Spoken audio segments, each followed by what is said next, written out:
Welcome to Module 3 in Week 2. We will be covering Chapter 4 in this module, which is all about the biopsychosocial factors of stress and how it relates to illness. So here is the to-do list for the week. And if you look at the objectives, we have a bit more here because we are also covering two major systems of the body. So we're doing the cardiovascular system and the immune system. And those are two that are also highly related to stress. So if you remember from the last module, we covered the nervous system and the endocrine system, both which are intricately involved in the stress response and fight or flight. And now we're looking more at how stress affects our body long term, along with the illnesses that tend to go hand in hand with stress. So the cardiovascular system is a big player there, and so is the immune system. Our immune system is hampered by stress, and it takes a great toll on our heart and our cardiovascular system. So again, these two modules, 5 and 6, of the physiological systems we will be covering. And again, these are in Chapter 2, so you're just going to be reading this section in Chapter 2 and then this section here in Chapter 2, along with the chapter on biopsychosocial factors and illness, which is Chapter 4. So as you're reading in Chapter 4, it will actually tell you when you should refer to the cardiovascular system and when you should refer to the immune system. And that's how you really should read it, because then it makes more sense in the context of what you're reading as you're covering the material on stress. So in the last chapter, we looked at a lot of the theory behind stress, the mechanics of it, how do we measure stress, what causes it, contributors of stress. And now we start looking at the biological mechanisms of stress, how it affects our psychology, our emotions, our feelings, our health, as well as the social factors of stress. So the environment around us and how that can contribute to how we cope with stress, as well as how our body responds to stress. So we'll be looking at the relationship between stress and different illness and immune outcomes. One key player that we'll be studying is type A behavior pattern, which is related and connected to coronary heart disease. We'll take a look at how people do and do not adapt to stress. And embedded in there, we'll talk a little bit about PTSD. And then sort of segue into a lot more of the psychosocial factors. So looking at things like how social support is a buffer during stress and what types of social support exist, and how they can really do just that and buffer the effects of psychosocial stress. And we'll look at the various ways people use social support, as well as the individual differences that we see pop up. So not everyone uses social support the same. There's some major gender differences. There's culture and ethnic differences. There's socioeconomic differences. So we'll take a look at all of those, actually. And you'll want to be able to explain some of the main hypotheses as to how stress is buffered and how social support plays a role there. We'll also be looking at the factor of control, how much control an individual has over his or her environment really matters when it comes to handling stress. And here's where a lot of what you saw in the video in the last module is going to come into play. So that last video was Stress, Portrait of a Killer, and it really did break down all the biopsychosocial factors related to stress. So it was a good segue into this chapter, which then sort of picks that apart even further. So we look at things like when a person has no control, what happens? What happens to their psyche and their emotional state, just being more vulnerable to mental health issues such as depression and anxiety can affect then how one copes. And then looking at the benefits of when we do have control and how can we gain control. Even in situations that are seemingly helpless, we are seemingly helpless, like illness. Say, for instance, someone having cancer can feel like we have no control. It's a very out of control type of situation. However, if the individual can find some mechanisms of control within their environment, it can help stabilize mood, it can help stabilize emotions, which can then have a direct effect on the coping of the stress that comes with the illness. So we'll also look at personality factors and things like optimism and pessimism, and how these are typically called explanatory styles.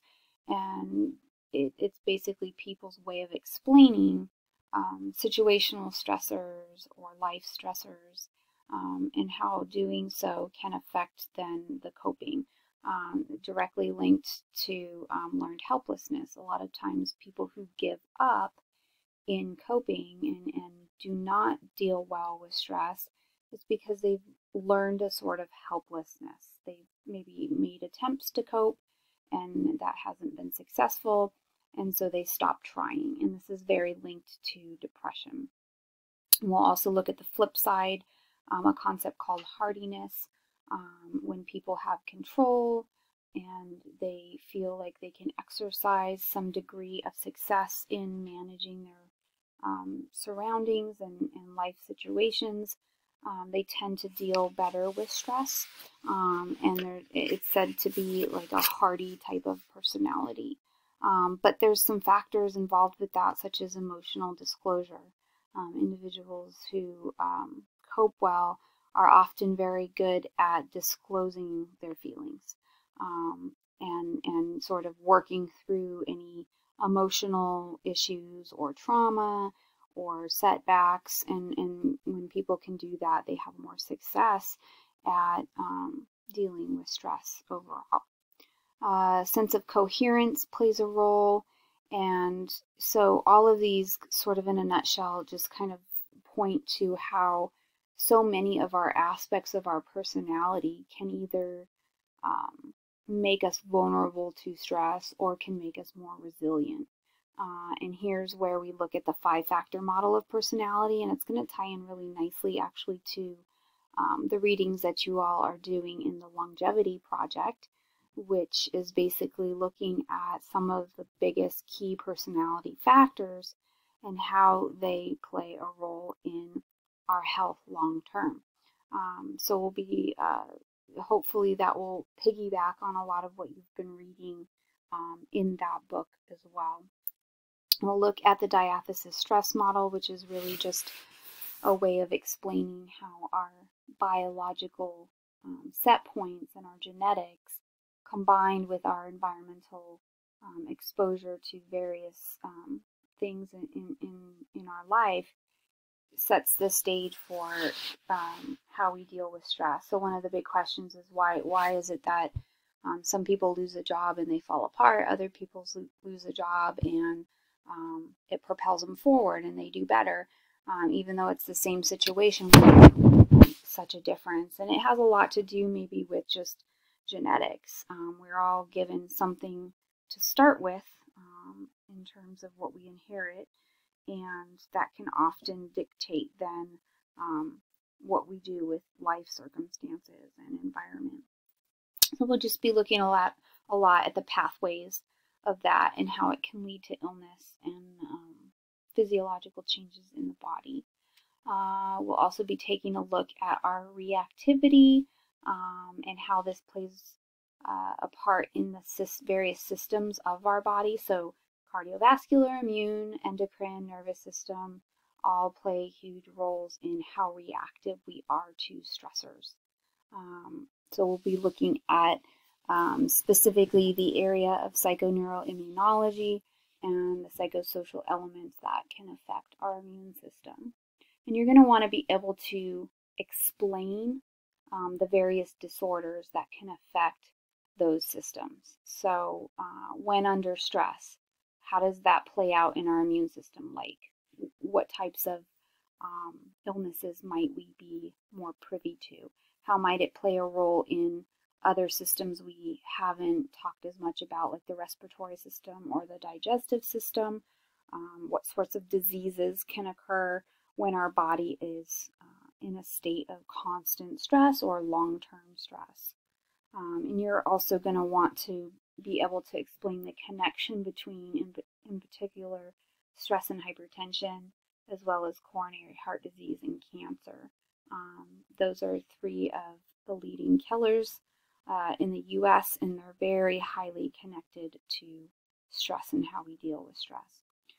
So you've got the 2 modules, and you've got chapter 4, and that will do it for this module overall. Here are the lecture slides, and then your discussion this week is, or for this module, is based around, again, the chapter 4 in the Longevity Project. And this one deals with what type of a worrier are you. So it looks at the termites, and it looks at who dealt well with stress and who did not, who tended to see the glass half full and who tended to see the glass half empty, and long term, where did that get them? So you're going to want to, again, use a lot of examples of who was who and where, how did they fare and what happened to them. Where did a cheerful disposition get them?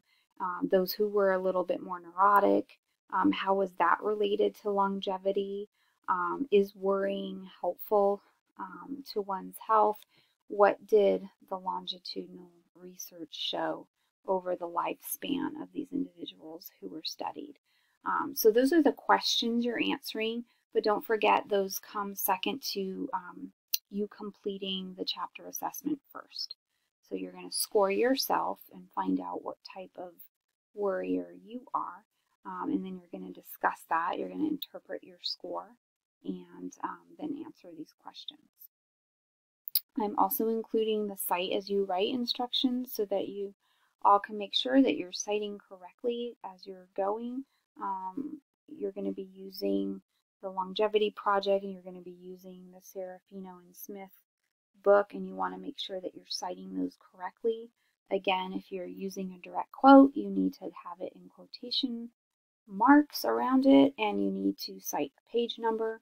However, it's always better to put something in your own words and not be using direct quotes, in which case you would only be citing the authors and the date, and that should suffice. So all of that's in these instructions, again, so you can refer to those if necessary. And then your first exam is this week. And your first exam is going to cover chapters 1, 3, and 4 from the main textbook. And then the physiological modules 1, 2, 5, and 6. And those are the nervous system, the endocrine system, the cardiovascular system, and the immune system. You'll have 50 minutes to complete the test, and there are 50 questions. It is closed notes and closed text. Obviously, if you're trying to use your textbook, you're going to run out of time, so be careful there.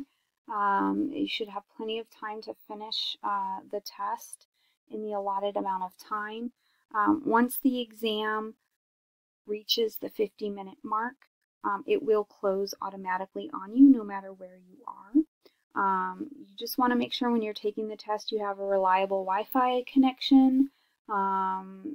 If your computer fails or something happens while you're taking the test, you should be able to reload it, and it should pick up wherever it left off.